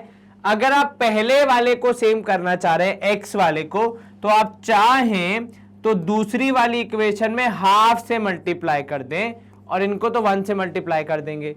इनको 1 से मल्टीप्लाई करना मतलब कोई चेंज नहीं, दूसरे वाले को हाफ से मल्टीप्लाई करना मतलब डिनोमिनेटर में 2 लेके आना, ठीक है। तो उससे पहले दोनों का कोएफिशिएंट सेम हो जाएगा। या फिर अगर आप y को सेम करना चाहें तो आप एक काम कर सकते हैं कि देखो y/3 दोनों के पास है यहाँ पे, लेकिन एक 2 एक्स्ट्रा है, तो इनको 2 से मल्टीप्लाई कर दीजिए, इनको 1 से, तो भी आपका काम हो जाएगा। अगर मैं आपको करके दिखाऊं इस वाले मेथड से, जब आप 1 से मल्टीप्लाई करेंगे तो x/2 plus 2y/3 is equal to -1, और यहां पे आएगा 2x, क्योंकि आपने 2 से मल्टीप्लाई करना है, माइनस 2y/3, क्योंकि y/3 में 2 मल्टीप्लाई करना मतलब आगे 2 आ जाएगा, और ये हो जाएगा 3 2 6। चलिए अब आप क्या करेंगे, सर प्लस माइनस है मतलब डायरेक्टली हम इसको ऐड कर सकते हैं, क्योंकि एक पॉजिटिव है एक नेगेटिव है, अपने आप कैंसिल हो जाएंगे। तो 2x प्लस x/2 करोगे तो देखो 2x पहले से है, x/2 और ऐड हो गया तो अब 2.5 हो जाएगा, है ना। तो इसको आप लिख सकते हैं 5/2x, दैट इज 2.5x। आप ऐसे भी सोच सकते हैं, ये हो जाएगा 0 और इधर हो जाएगा -1 प्लस 6, तो ये हो जाएगा केवल 5। अब आप इसको सॉल्व करेंगे तो 2 जाएगा वहां पे, तो x की वैल्यू आएगी 5 इंटू 2/5, क्योंकि जब साइड चेंज होगी तो फ्रैक्शन अपोजिट हो जाएगा, 5 से 5 कैंसिल, आपकी x की वैल्यू आ गई 2। अब जब x की वैल्यू आ गई 2 तो आपने इसको किसी भी इक्वेशन में रख के अपना आंसर बस निकाल देना है, ठीक है। जैसे मान लो मैंने रखा पहली वाली में x की वैल्यू 2, नीचे होल डिवाइड बाय 2, ठीक है, plus 2y/3 is equal to -1। यहां पे 2 से 2 कैंसिल, केवल 1 बचेगा, 1 प्लस 2y/3 इक्वल टू -1, ये वहां जाएगा तो 2y/3 इज इक्वल टू -2, क्योंकि 1 वहां जाएगा तो हो जाएगा -1, -1 जोड़ने पे हो जाएगा -2, तो यहां पे हो जाएगा 2y इक्वल टू हो जाएगा -2 इंटू 3/2, तो ये y की वैल्यू हो जाएगी -3, क्योंकि देखो 2 से 2 कैंसिल तो -1 बचा, -1 इंटू 3 किया तो -3 बचा, तो आपका जवाब आएगा -3, ठीक है, y की वैल्यू। एक बार चेक कर लो चाहिए तो हाँ सही है, इधर पे भी सही आ रहा है, इधर पे अगर हम देखेंगे तो इधर पे भी बढ़िया एकदम सही आ रहा है। चलो चेक कैसे करते हैं सर, तो देखो जो सर हैं उनके चेक करने का तरीका बहुत सिंपल है, इक्वेशन में दोनों वैल्यूज को रख दो, अगर सेटिस्फाई हो रही है, सही आ रहा है, मतलब आपने सही सॉल्व किया है, पर अगर नहीं हो रही है तो फिर मतलब आपने गलत किया है, ठीक है। चलो sorry for slight technical issues. चलो यहाँ पे हम देख लेते हैं अब अगला पार्ट क्या हमारा, सर सब्स्टिट्यूशन मेथड से सॉल्व करना है। तो देखो x/2 वाली को भी नहीं छेड़ते हैं, दूसरी वाली को यूज करते हुए हम लिख रहे हैं x equal to 3 plus y/3, क्योंकि जो -y/3 साइड चेंज करेगा तो प्लस y/3 हो जाएगा, ठीक है। तो आपने लिखा x equal to 3 plus y/3। अब अगर आप यहाँ पे इसको x की इस वैल्यू को यहाँ पे सब्स्टिट्यूट करेंगे तो आपको मिलेगा 3 plus y/3 whole divide by 2, क्योंकि आपने x की जगह रखा है उसको, plus 2y/3 is equal to -1। अब इसको आप सॉल्व करेंगे, एलसीएम आएगा यहाँ पे 3 3 9 plus y whole divide by 3 2 6 plus 2y/3, LCM लेंगे तो यहाँ पे इंटू 2 करना पड़ेगा, तभी तो दोनों का बेस क्या आएगा, सेम आएगा 6, ठीक है। तो 9 प्लस y प्लस 4y और नीचे आएगा 6 इज इक्वल टू -1, क्योंकि 6 क्या आएगा, डिनोमिनेटर बन जाएगा आपका। देखो 3 इंटू 2 किया आपने 6 हो गया, डिनोमिनेटर सेम मतलब -6 हो जाएगा। तो जब आप ये 6 को वहां भेजेंगे तो ये हो जाएगा -6, तो 9 प्लस कितना 5y, देखो कोई माइनस माइनस तो नहीं है, नहीं सर यहाँ पे तो कहीं नहीं है, तो 9 प्लस 5y इक्वल्स टू -6। अब जब ये 9 को आप वहां भेजेंगे तो वो भी हो जाएगा नेगेटिव, तो आपके पास बचेगा यहाँ पे 5y is equal to -6 -9 which is equal to -15। तो y की वैल्यू हो जाएगी, तो y की वैल्यू हो जाएगी -15/5, दैट इज इक्वल टू -3, ठीक है, कहीं कोई समस्या तो नहीं? बिल्कुल नहीं सर। देख लो दोनों ही मेथड से आंसर कितना आ रहा है सर, x की वैल्यू आएगी अभी तो निकालेंगे, हाँ y की वैल्यू दोनों तरीके से -3 आ रही है, ये तो कंफर्म हो गया। जैसे आपने यहां पे रखी y की वैल्यू -3/3 हो गया, कैंसिल हो गया -1, तो x वुड बी 3 प्लस -3/3, ये आपने कैंसिल कर दिया, -1 हो गया। ठीक है, ब्रैकेट के अंदर रख लो इसको चाहिए तो। अब आप इसको सॉल्व करेंगे तो x की वैल्यू मिलेगी आपको 3 - 1, दैट इज x = 2। चलिए x की वैल्यू 2, y की वैल्यू -3, यही आपके जवाब हैं दोनों मेथड से। अब आप क्या करेंगे सर, आप करेंगे स्क्रीन को क्लियर और मूव करेंगे नेक्स्ट क्वेश्चन की तरफ। अब हमारा सेकेंड क्वेश्चन है कि इक्वेशन यहां पे दी गई है, ठीक है, आपने इक्वेशन को पहले समझना है, उसके बाद फिर वर्ड प्रॉब्लम से जो इक्वेशन आएगी मैथमेटिकल टर्म्स में उसे एलिमिनेशन मेथड से सॉल्व करना है। देखो टेक्स्ट बुक में दिया होता है मेथड, पर जहां तक मैंने एग्जाम देखे कभी भी मेथड मेंशन नहीं होता है, ये तो बस क्योंकि आपको इसकी प्रैक्टिस करवानी है एलिमिनेशन मेथड की, इसलिए सवाल बनाने वाला मेथड का नाम दे देता है। ठीक है, चलो अब देखो मेन प्रॉब्लम यहाँ पे क्या है कि आपको वर्ड प्रॉब्लम समझ के बनाना है, वो बन गया फिर तो मेथड कुछ फर्क नहीं पड़ता। यहां पे देखना, अच्छे से पढ़ना। If we add 1 to the numerator and subtract 1 from the denominator, a fraction reduces to 1। Reduces to लिखा है भैया, रिड्यूसेस बाय नहीं लिखा है, दोनों में बहुत फर्क होता है 2 और बाय में। ठीक है, it becomes 1/2 if we only add 1 to the denominator, what is the fraction. अब देखो फ्रैक्शन जो बनता है वो बनता है दो हिस्सों से, एक होता है न्यूमरेटर, दूसरा होता है डिनोमिनेटर, और दोनों में अगर आपने किसी एक में भी हरकत कर दी तो फिर आपका जवाब कुछ और हो जाता है कि नहीं। तो आप यहां पे क्या मानेंगे कि let numerator be x and denominator be y। ठीक है, ये आपको पता चल गया। तो अब अगर ऐसा है तो आपका फ्रैक्शन क्या हो जाएगा, फ्रैक्शन वुड बी x/y। अब किसके साथ क्या हुआ, देखो आपने 1 ऐड किया है न्यूमरेटर में तो आपने लिखा +1, और आपने सब्ट्रैक्ट किया है 1 डिनोमिनेटर से तो -1, और इक्वल टू करने पर रिड्यूसेस टू 1, मतलब 1 के बराबर हो गया। अगर वो कहता रिड्यूसेस बाय 1 तो मतलब 1 से कम हो गया, तो आप ओरिजिनल फ्रैक्शन में से 1 माइनस करते हैं। डिफरेंस समझना, एक शब्द को चेंज करने से पूरा सेंटेंस सॉल्व करने का तरीका सब कुछ चेंज हो जाता है। रिड्यूसेस टू 1 का मतलब 1 के बराबर हो गया, रिड्यूसेस बाय 1 मतलब 1 से कम हो गया। ठीक है, दोनों में डिफरेंस समझना। अब ये अगर आप सॉल्व करेंगे तो आपको मिलेगा x + 1 = y - 1, x - y, ठीक है, = -2, माइनस ये +1 वहां जाएगा तो -1 के साथ जुड़ जाएगा, 2 -1 मिला के -2 बन जाएगा, तो x - y = -2। अब इसके बाद अगर आप दूसरी इक्वेशन बनाएंगे, क्योंकि दोनों इक्वेशन बना के सॉल्व होंगी, it becomes 1/2 if we add only 1 to denominator. Numerator में कुछ नहीं किया आपने, अब की बार केवल डिनोमिनेटर में 1 ऐड कर दिया और आपका फ्रैक्शन बन गया 1/2। ठीक है, अब फिर से लेंगे एलसीएम तो ये हो जाएगा 2x = y + 1, क्रॉस मल्टीप्लाई करके आपने यहां पे आंसर बताया, 2x = y + 1। चलो x - y = -2, 2x = y + 1। अगर आप दोनों को लिखें स्टैंडर्ड फॉर्म में या फिर हमारे जो सॉल्वेबल फॉर्म होता है उसमें हम लिखने का प्रयास करेंगे, उसके बाद एलिमिनेशन मेथड से इसको पूरा फिनिश करेंगे। चलो x - y = -2, ये तो एक इक्वेशन।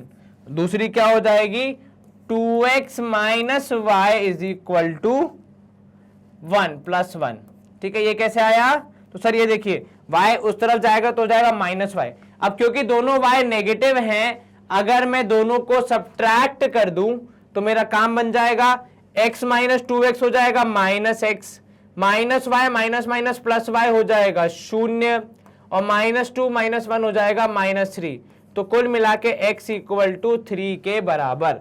अब अगर x है 3 तो y की वैल्यू निकालो, y की वैल्यू कहां से निकालोगे, यहां से, तो 2 × 3 = 6, तो यहां हो जाएगा 5/1, 2 × 3 = y + 1। ये कहां से लाए हम, इस इक्वेशन से। 6 माइनस 1 is equal to y, 5 is the value of y। ठीक है, चलिए तो आपका फ्रैक्शन हो गया 3/6। अगर इसमें लिखा है, देखो आपने क्या लिखा था, 3/6 कब हो जाएगा, जब आप 1 ऐड करोगे डिनोमिनेटर में। अगर आप पहले वाली कंडीशन चेक करोगे तो न्यूमरेटर में 1 ऐड करना है, दैट इज 3 में 1 ऐड करना है, 4 डिनोमिनेटर से माइनस करना है, तो 5 में से 1 गया 4, 4/4 1 होता है।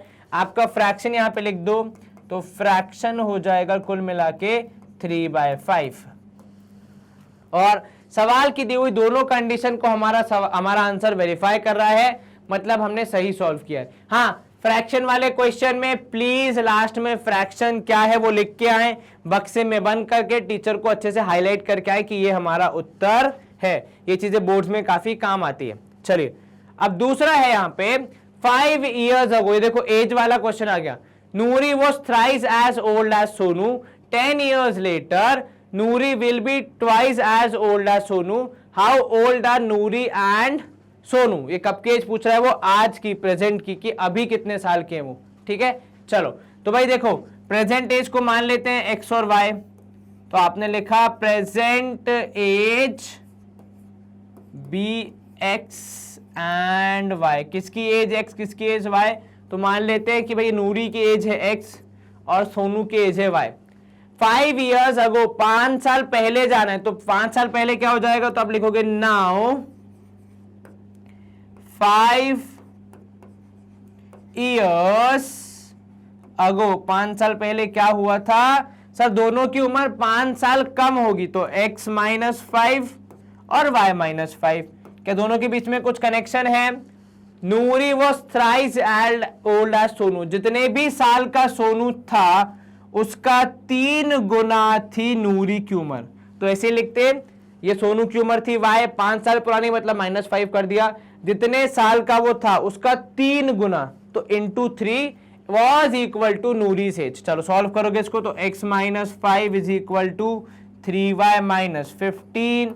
आप सॉल्व करोगे तो x -3y is equal to -10 की प्राप्ति होगी। सर कैसे?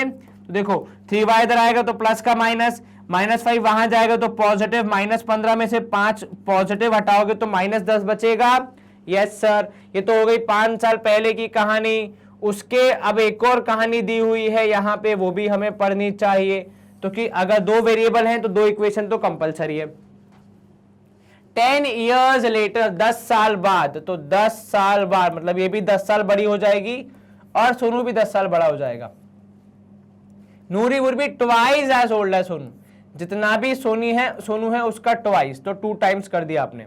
सॉल्व करोगे x + 10 is equal to 2y + 20। आपने यहाँ पे सॉल्व करना है इसको, तो x - 20 इज इक्वल टू 10। ये पॉजिटिव, क्योंकि 20 है वो -10 वहां जाएगा तो +10 वहां जाएगा तो -20 में 10 -10 बचेगा पॉजिटिव। चलिए अब अगर दोनों इक्वेशन आ ही गई हैं तो सॉल्व कर लेते हैं। रंग हम बदल देते हैं ताकि आपको समझ में आए कि यहाँ से नया अध्याय शुरू हुआ है। दोनों इक्वेशन मिला के, एक तो है x -3y is equal to -10, दूसरी है x -2y is equal to 10 positive. आप करेंगे दोनों को माइनस, क्योंकि ऐसा करने पे बिना कुछ मल्टीप्लाई किए x से x कैंसिल हो जाएगा। x - x 0, -3 + 2 हो जाएगा -y, -10 वुड बी -20, तो y की वैल्यू आ रही है 20। कितनी आ रही है y की वैल्यू? 20। तो x की वैल्यू कितनी सर, किसी में भी रख दो, इसमें अगर हम रख देंगे तो ये जाएगा 2 2 जा 4, x की वैल्यू आ जाएगी 50। तो अगर मैं इसमें रखूं x -2 ब्रैकेट के अंदर जाएगा 20 इज इक्वल टू यहाँ पे कितना है 10।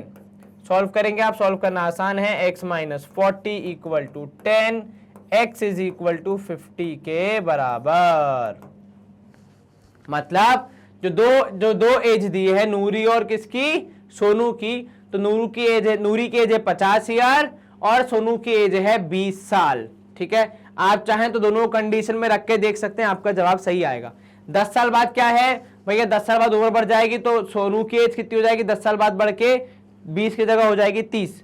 और ये जो दीदी है कौन सी, नूरी दीदी, उनका भी 10 साल बढ़ जाएगा तो 50 और 10 कितना हो जाएगा 60, रेशियो 1/2। माइनस करोगे 5 5 तो आपको मिलेगा कितना 45 और 15, वो भी रेशियो कितना हो जाएगा 1:3, तो मतलब सही किया हमने सॉल्व। ठीक है, चलिए ये आसानी से सॉल्व हो गया। अब हम क्या करेंगे, स्क्रीन क्लियर करके नए सवाल का शुभारंभ करेंगे।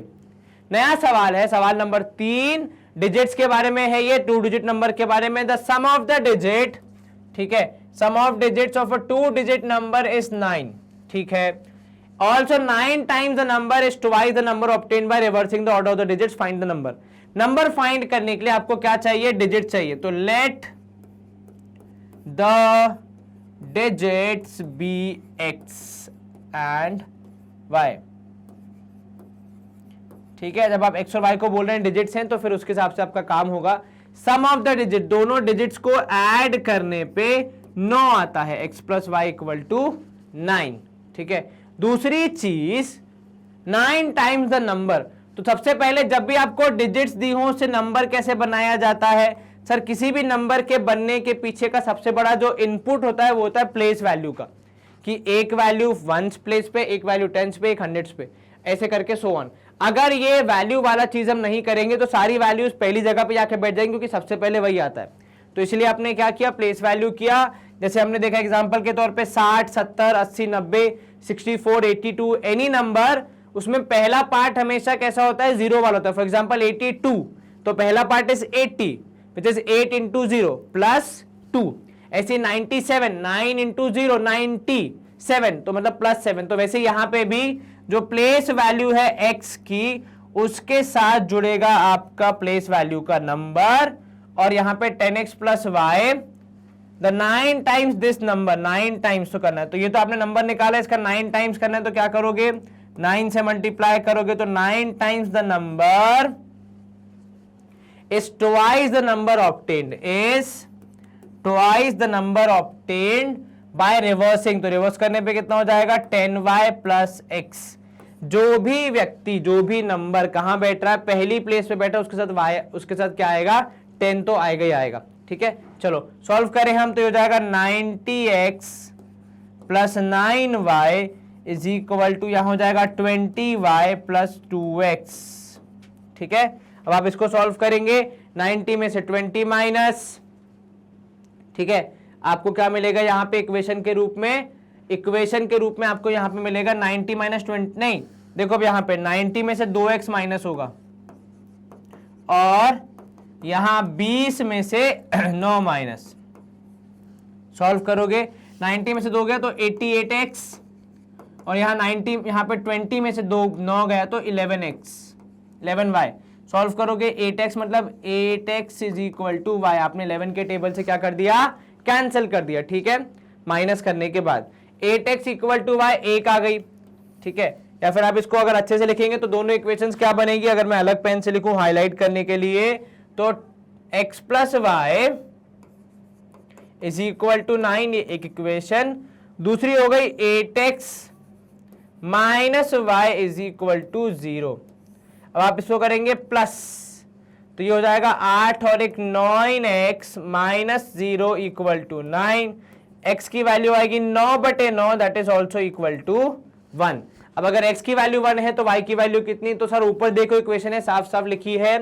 सॉल्व करोगे y की वैल्यू आएगी 8, तो आपका नंबर 18 हो सकता है, 81 हो सकता है, ऐसे तो बहुत सारे नंबर्स हैं। ठीक है, बस वही ध्यान रखना कि सारी कंडीशन को जो फुलफिल कर दे। तो x और y हो गया, नंबर इज 18। ठीक है, चलो अगर कहीं पे लिखना हो, कहीं याद रखना हो, तो बिल्कुल याद रखना कि नंबर क्या है, नंबर इज 18, जिसमें ऐसा कुछ समीकरण बनता है। चलिए स्क्रीन क्लियर। अगला प्रश्न है हमारे पास, प्रश्न क्रमांक 4 की Meena went to a bank to withdraw 2000 रुपए। मीना को कुछ जरूरत आन पड़ी, उसको बर्थडे की पार्टी वार्टी देनी होगी, गिफ्ट देना होगा, तो उसने बैंक जाके 2000 के नोट निकाले, 2000 रुपए के, 2000 का एक नोट नहीं, 2000 रुपए के। शी आज the cashier to give her 50 and 100 rupees coin only, 100 rupees notes only. उसने कहा देखो भैया, ज्यादा बड़का और ज्यादा छुटका नोट देने की जरूरत नहीं है, 50 और 100 का नोट दो, बढ़िया काम हो जाएगा। ठीक है, मीना की बात मानते हुए कैशियर ने उन्हें कुल मिला के 25 नोट दिए। अब देखो, कुछ नोट 50 के होंगे, कुछ नोट 100 के होंगे, तो let number of 50 and 100 rupee note be x। ₹100 note be x and y, अर्थात कि एक्स नोट से 50 रुपए के, वाई नोट से 100 रुपए के। और ऐसा अलग अलग इसलिए क्या, क्योंकि दोनों की वैल्यू अलग अलग है। 50 का नोट 100 में नहीं चलेगा, 100 का नोट 50 में नहीं चलेगा, इसलिए जानबूझ के 50 और 100 के नोट डाले यहाँ पे अलग अलग से बताए गए हैं। तो अगर क्योंकि दोनों के मिला के 25 नोट हैं, तो आप क्या लिखोगे कि x plus y is equal to 25। ठीक है, कि भैया 50 के कितने नोट, 25, 100 के कितने नोट, उनकी संख्या मिला के 25 के बराबर है। और मेरे को यह पता है कि आपने 2000 रुपए लिए हैं, ठीक है, विड्रॉ किए बैंक से, तो वो कैसे कैलकुलेट होगा। तो देखो यहाँ पे x के कितने नोट हैं सर, पता नहीं है, मान लो 10 हैं। अगर आपने 500 रुपए की, या आपने कितने 50 रुपए का एक नोट है ना, क्या बोला मैंने, x मतलब कितने नोट हैं, और ये 50 मतलब किसके नोट है, कौन सी वैल्यू के, तो 50 के हैं, x नोट हैं। जब मैं दोनों को मल्टीप्लाई करूंगा मुझे मालूम चल जाएगा कितना पैसा एक्सपेंड हुआ, कितना पैसा खर्च हुआ। फॉर एग्जाम्पल आपके पास 10 रुपए हैं और उसके 6 नोट हैं, कितने पैसे हुआ आपके पास, 60 रुपए। या तो गिनो बैठ के, वरना दिमाग लगा लो कि 10 रुपए 6 नोट, तो 10 6 60। यहां पे भी वही हुआ, मैंने x इंटू 50 किया है, संख्या इंटू हर संख्या की वैल्यू। भाई देखो 50 का नोट 50 का होता है, चाहे 1 हो चाहे 50 हो, ठीक है। दूसरा हो जाएगा यहाँ पे प्लस y के लिए, अब ऐसा क्या करोगे आप, तो y के लिए यहीं से वैल्यू निकालोगे कि भैया y इंटू, पहले तो लिखो y into 100 is equal to कितना, इज इक्वल टू 2000। थोड़ा सॉल्व करो इसको, तो आपको मिलेगा 50x plus 100y is equal to 2000। आपने जब 50 से डिवाइड किया इसको, तो x plus 2y is equal to 1000। ठीक है, अब आप इन दोनों इक्वेशंस को सॉल्व करके अपना आंसर बताएंगे, किसे, मुझे, खुद को, जमाने को, संसार को। चलिए, जब आप इन दोनों इक्वेशंस को सॉल्व करने का प्रयास करेंगे, काफी सारा प्रयास करना नहीं पड़ेगा ऐसा मेरी आशा है, तो x plus 2y equal to 1000 और x plus y is equal to 5, माफ कीजिएगा 25। ठीक है, चलिए इन दोनों कैंसिल करेंगे, 0 आप माइनस कर रहे हैं तो 1 प्लस 1 माइनस, तो केवल एक y बचेगा। 100 में से 25 किया तो 1475 बच रहा है। y की वैल्यू 1475, 1475। ठीक है, y की वैल्यू 1475 मतलब 1475। ये क्या हो गया यहाँ पे, एक मिनट रुको, x प्लस 2y आपने 50 से मल्टीप्लाई किया ना, तो ये 200 हो जाएगा, सॉरी 2000 था ना, तो ये हो जाएगा 200, क्योंकि देखो 50 से डिवाइड करेंगे तो 5 4 जा, तो ये हो जाएगा 40, x plus 2y equal to 40, sorry 0 से 0 कैंसिल, 5 4 जा 20, तो हो जाएगा 40। मैंने गलती से वहां पे 1000 लिख दिया जबकि ये 40 है, तो इसको आप सही कर लीजिए 2 मिनट।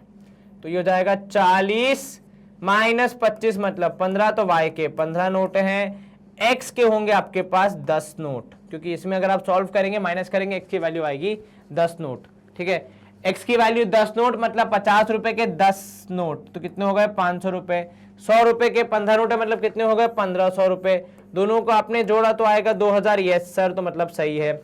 ठीक है, गलती कहाँ हुई थी हमसे, डिवीजन करते वक्त थोड़ा सावधानी बरतना है, काफी ज्यादा गलती नहीं करनी है। ठीक है, चलिए 40 25 हो गया, आंसर आ गया, x की वैल्यू 10, y की वैल्यू 15, मतलब 10 नोट मिले 50 के और 100 नोट मिले हैं 25 के। संभाल के रखना भाई, अमीना दीदी कहीं गिर जाएंगे दिक्कत हो जाएगी। चलो स्क्रीन क्लियर, एलिमिनेशन से हमने सॉल्व कर दिया। क्वेश्चन नंबर 5 कह रहा है कि a lending library has a fixed charge for the first 3 days. ठीक है, मतलब कुल मिला के मान लो एक हफ्ते में 7 वीक की लाइब्रेरी ली गई, तो 1 2 3 4 5 6 7। ठीक है, आपसे कह रहा पहले दिन 3 दिन का चार्ज फिक्स है, मतलब पहले 3 दिन का पेमेंट आपको तुरंत लाइब्रेरी में जाते ही पे करना पड़ेगा और ये फिक्स है। मान लो ये 100 रुपए हुआ, 200 रुपए हुआ तो कुछ नहीं कर सकते। ठीक है, उसके बाद फिर for an additional charge for each day thereafter, Sarita paid 27 for a book kept for 7 days while Susy paid 21 for a book kept for 5 days। इसके बाद मतलब 3 दिन के बाद क्या होता है, आपको 1 दिन का 27 रुपए पे करना पड़ेगा। कितने रुपए, 27 रुपए, सॉरी आपको कुछ एक्स्ट्रा चार्ज पे करना पड़ेगा, माय बैड में जिसको हम क्या लिख रहा हूं मैं यहाँ पे वेरिएबल चार्ज या फिर एक्स्ट्रा चार्ज ऐसे लिख दो, ठीक है। चलिए अब अगर आप वेरिएबल चार्ज की बात करें और फिक्स चार्ज की बात करें तो इसके हम इक्वेशन कैसे बनाएंगे। देखो आपने कहा पहला केस जो है वो कितना है 27 रुपए और 7 दिन, ठीक है। अब देखो जो 7 दिन है उसके 2 हिस्से होंगे, पहला हिस्सा 3 दिन वाला जिसमें कि फिक्स है, तो एक काम करते हैं ना, इसमें जो फिक्स अमाउंट है उसको मान लेते हैं x, इसको मान लेते हैं y, ठीक है। अब अगर आप कह रहे हैं कि पहले 3 दिन का फिक्स है तो x प्लस y के साथ मल्टीप्लाई क्या होगा 7 या 4, ये बड़ा सवाल है। सर 7 हो सकता है क्या, क्योंकि 7 यहाँ पे क्या नाम है उसका 1 2 3 4 5 6 7 बच रहे हैं, 1 2 3 चले गए, 10 में से कितने बाकी है 7 बाकी हैं, तो 7y होना चाहिए। और देखो वहां भी लिखा है 7 डेज, नहीं ऐसा नहीं हो सकता क्योंकि 7 डेज में भी ये 3 दिन इंक्लूडेड हैं जहां पे कुछ भी चार्ज नहीं लिया, जो फिक्स है केवल वही लिया है, ठीक है। तो x plus 4y equal to 27। दूसरी तरफ हमारे पास क्या है, हमारे पास 21 रुपए में 5 बुक है, नहीं 5 दिन तक बुक है, तो x plus 5y equal to 21, ठीक है। कहीं कोई दिक्कत तो नहीं, क्या किया आपने, यानी उन्होंने बोला 5 दिन में पे कर सकते हैं तो आपने कहा ठीक है 5 दिन में दो, मैं आपको यहाँ पे सही कर रहे हैं हम, ठीक है। चलो क्या आपको दोनों इक्वेशन समझ में आई, कहीं कोई दिक्कत तो नहीं। x ब्लैंक क्यों है, क्योंकि सर क्योंकि x ब्लैंक है क्योंकि x जो है वो 3 दिन का है, तो यहाँ पे 5 नहीं यहाँ पे 2 आएगा, बिकॉज 5 में से 3 दिन तो उनका पड़ा तो हुआ है, मतलब 3 दिन का उनके पास क्या है पहले से पेमेंट पड़ा हुआ है, तो अलग से जरूरत नहीं है। चलो इसको आप माइनस करोगे तो x से x कैंसिल 0, 4 में से 2 गया 2 बचेगा, 27 में से 21 गया 26 6 बचेगा, तो y की वैल्यू आएगी 6/2 अर्थात 3। अब अगर y की वैल्यू 3 है तो x की वैल्यू कितनी होगी, तो सर वो भी हम किसी भी इक्वेशन में रख के देख सकते हैं, 4 3 12, 12 वहां माइनस जाएगा तो आपके पास बचेगा कितना, आपके पास बचेगा 15, यहां भी 3 है, अगर 3 2 6 वहां जाएगा तो बचेगा x की वैल्यू 15। तो आपका जो फिक्स चार्ज है वो 15 है और जो मिनिमम चार्ज है वो कितना है, वो जो अलग अलग चार्ज वेरिएबल है वो है 6 रुपए, ठीक है, नहीं सॉरी 3 रुपए। Find the fix charge and the charge for each extra day. तो देखो अब लिखा है तो आपको लिखना पड़ेगा कि भैया फिक्स चार्ज है हमारा कितना, फिजिक्स का नहीं रहा मैथ्स का पूछ रहा है वो, इस क्वेश्चन में कितना है, कल को फिजिक्स का निकालने लग जाओ तो सर फिक्स हो जाएगा, जहां पे x की वैल्यू 15 है, ठीक है, और ये हमारा फिक्स वाला है, और जो दूसरा वाला है दैट इज चार्ज फॉर, तो उसको हम लिख रहे हैं वेरिएबल, मतलब अलग अलग हो रहा है ना ये, तो वेरिएबल चार्ज क्या है हमारा, तो वेरिएबल चार्ज है यहाँ पे 3 रुपए के हिसाब से, कितने लोग हैं कितने दिन है, क्योंकि दिन के हिसाब से, तो ₹3 लिख दो आप, केवल दिन के हिसाब से मत लिखो, पर डे लिख दो, ऐसा लिख दो, ठीक है, पर डे का डे काला हो गया भाई, ये लो, चलो आसानी से हो गया, कहीं कोई दिक्कत तो नहीं, कोई समस्या तो नहीं, बिल्कुल नहीं सर, बढ़िया से हो गया, फिक्स चार्ज भी निकाल लिया, वेरिएबल भी निकाल लिया, अब हम आसानी से इसको क्लीन करते हुए अगले प्रश्न की ओर आगे बढ़ सकते हैं। इसी के साथ हमारा चैप्टर हो जाता है समाप्त और हम यहाँ पे थोड़ा सा एक रिवाइज करके फटाफट फिर आपके पास नेक्स्ट चैप्टर में अपन चलेंगे अगले सेशन में, ठीक है। चलिए इस चैप्टर में हमने क्या देखा, तो भैया इस चैप्टर में हमें पढ़ना था लीनियर इक्वेशंस इन 2 वेरिएबल्स, उनका पेयर, 2 इक्वेशन 2 वेरिएबल है ना, और उसको हमें सॉल्व करना। हालांकि लीनियर मतलब पावर कितनी होगी, 1 होगी। जनरल फॉर्म में हम इसको हमेशा ऐसे लिखते हैं, ax1 plus by1 b1y plus c1 upon a2x plus b2y plus c2 equal to 0। आपने भी देखा होगा, मैं भी बहुत बार सॉल्व करते करते बोलता हूं कि इस वाले पार्ट को वहां ले जाओ ताकि वो स्टैंडर्ड फॉर्म में आ जाए, ठीक है। तो ये स्टैंडर्ड फॉर्म जो है इसके रूल्स रेगुलेशंस क्या है, सबसे पहला तो a1 और a2 should not be equal to 0, वरना एक वेरिएबल गायब हो जाएगा, तो कोई भी वेरिएबल गायब नहीं होना चाहिए, ठीक है। ये नियमावली इतनी ज्यादा जरूरत नहीं है, अपना याद रखें तो भी कोई दिक्कत नहीं है। चलो सेकेंड है, a pair of linear equation in 2 variable can be represented and solved by the 2 method है, एक सर लेकिन आपने तो बोला 3 है, ध्यान से पढ़ो, देखो ब्रॉडली 2 मेथड है, एक ग्राफिकल दूसरा एल्जेब्रिक, और जो वो 3 मेथड है substitution, elimination and cross multiplication, basically वो अलजेब्रिक के अंदर आते हैं, ठीक है। तो ये 2 मेन ब्रांचेस हैं जिसके अंदर सब पार्ट्स होते हैं। अब ग्राफिकल मेथड में क्या होता है, आप ग्राफ का यूज करके बताते हैं कि दो इक्वेशन के जो ग्राफ हैं उनका जो इंटरसेक्शन पॉइंट है वो हमारा दोनों इक्वेशन का सॉल्यूशन है। क्योंकि जब भी आप बात करते हैं किसी इक्वेशन के सॉल्यूशन की, जब या किसी दो पेयर के सॉल्यूशन की, तो बेसिकली आप वो वैल्यू जानना चाह रहे हैं जो कि दोनों इक्वेशन को साइमल्टेनियसली सेटिस्फाई कर दे। अब देखो यहाँ पे तीन कंडीशन बनती है, या तो जो दो ग्राफ आपने बनाए वो एक दूसरे से जो इंटरसेक्ट होके जाएंगे, एक बार कट करके जाएंगे, इनको हम कहते हैं इंटरसेक्टिंग लाइंस, और इनका जो इक्वेशंस होती है उन्हें हम कहते हैं कंसिस्टेंट। ठीक है, मतलब इक्वेशन कैसी होगी, कंसिस्टेंट होगी।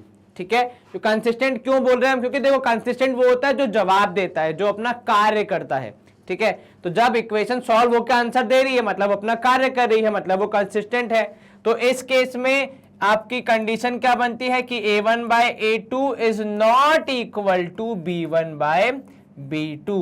तो बेसिकली कभी कभी आपको पूरी इक्वेशन सॉल्व करने की जरूरत नहीं पड़ती है, केवल एक बार देख कर ही आप बता सकते हैं कि इनका सॉल्यूशन कैसा होगा।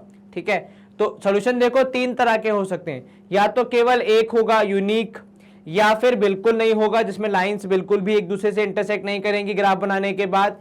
तीसरा, इतनी ज्यादा मित्रता होगी कि भैया वो हो जाएंगी कॉन्साइडिंग लाइंस। ठीक है, अब कॉन्साइडिंग की कंडीशन क्या होती है, तो भैया a1 by a2 is equal to b1 by b2 is equal to c1 by c2, और तीसरा a1 by a2 is equal to b1 by b2 is not equal to c1 by c2। अब देखो यहाँ पे आपको दो तीन चीजें समझनी है। एक तो आपको समझना है कंसिस्टेंसी क्या होती है, ठीक है, दूसरा आपको समझना है कि ये रेशियो किस काम में आते हैं, और तीसरा आपको समझना है कि किस रेशियो से क्या रिजल्ट निकलता है। देखो सबसे पहले मैं एक चीज बता दूं, ये जो वैल्यूज है a1 a2 b1 b2 basically ये आपके जो इक्वेशन है उसमें वेरिएबल के साथ जो आपके आते हैं कोएफिशिएंट उनकी वैल्यूज है। ठीक है, और जब आप इनका रेशियो निकालते हैं कुछ इस प्रकार, तो आप ये जज करने का प्रयास करते हैं, ये पता लगाने का प्रयास करते हैं बिना एक्चुअली पूरा सॉल्व किए कि ये जो दो इक्वेशन दी हैं इनके बीच में क्या कनेक्शन बैठेगा, क्या कोई एक सॉल्यूशन निकलेगा या फिर बहुत सारे निकलेंगे या फिर एक भी नहीं निकलेगा। ठीक है, तो वो रेशियो निकाल के हम ये पता लगाते हैं। अगर आपकी दोनों इक्वेशन के सेट का, के पेयर का आंसर आता है तो आप कहते हैं कंसिस्टेंट, अगर आंसर नहीं आता है तो आप कहते हैं इनकंसिस्टेंट। ठीक है, अब पता कैसे लगे, तो रेशियो हेल्प करता है। अगर देखो पहले दोनों जो रेशियो है which is of intersecting and यहां पे हम कहेंगे कॉन्साइडिंग लाइंस, इन दोनों के केस में आपका जवाब क्या होता है कि दे आर कंसिस्टेंट, मतलब आंसर आएगा। पैरेलल के केस में दोनों एक दूसरे से मिलेंगे ही नहीं, तो फिर मतलब ऑब्वियस सी बात है कंसिस्टेंसी या फिर आंसर नहीं मिलेगा। इनके लिए और वर्ड्स भी हैं, जैसे इसको कहा जाता है यूनिक सॉल्यूशन, इसको कहा जाता है इनफाइनाइट मेनी सॉल्यूशंस, इनको कहा जाता है नो सॉल्यूशंस। ठीक है, तो depending on which case it is आप इसको जज करके सॉल्व करते हैं। एग्जाम में सवाल कैसा आ सकता है, देखो यूं तो ये आपके सिलेबस में नहीं है तो आपको इसकी इतनी टेंशन लेने की जरूरत भी नहीं है। दूसरे जो मेथड है हमारे पास तीन है, वो एल्जेब्रिक के सब पार्ट्स हैं, जिसमें पहला है सब्स्टिट्यूशन मेथड, जहां पे आप क्या करते हैं, दो इक्वेशन में से किसी एक इक्वेशन को उठाते हैं और वहां से किसी एक वेरिएबल को आइसोलेट अकेले करने का प्रयास करते हैं, और वह करने के बाद उसके अकेले जो वैल्यू आती है x की इन टर्म्स ऑफ y कह सकते हैं या y की इन टर्म्स ऑफ x कह सकते हैं, उसे आप भेज देते हैं दूसरी इक्वेशन के पास, जहां पे उसे कर दिया जाता है सब्स्टिट्यूट, और सब्स्टिट्यूट होने के बाद, सॉल्व होने के बाद पूरी इक्वेशन क्योंकि सिंगल वेरिएबल में है तो आसानी से सॉल्व हो जाती है, और आपको आपका एक वेरिएबल का आंसर वहां से मिल जाता है, दूसरे वाले का आपको रिटर्न आके निकालना पड़ता है।